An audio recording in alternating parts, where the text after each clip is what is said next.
কাতারে পবিত্র মাহে রমজান শীর্ষক আলোচনা, দোয়া ও ইফতার মাহফিলের আয়োজন করেছে প্রবাসী আঞ্চলিক সংগঠন বৃহত্তর চট্টগ্রাম সমিতি কাতার। রাজধানী দোহায় চট্টগ্রাম সমিতি কাতারের সভাপতি সিআইপি রফিকুল ইসলাম হেলালের সভাপতিত্বে ও সাধারণ সম্পাদক কাজী হাসান বিল্লার সঞ্চালনায় অনুষ্ঠানে প্রধান অতিথি হিসেবে উপস্থিত ছিলেন কাতারে নিযুক্ত বাংলাদেশের রাষ্ট্রদূত Mohammad Nazrul Islam.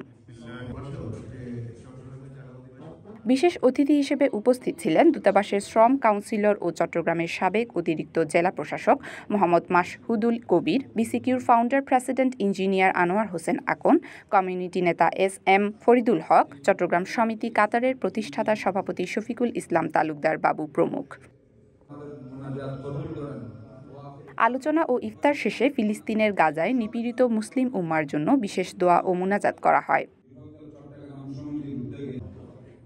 Desk report, CTG news, Chittagong.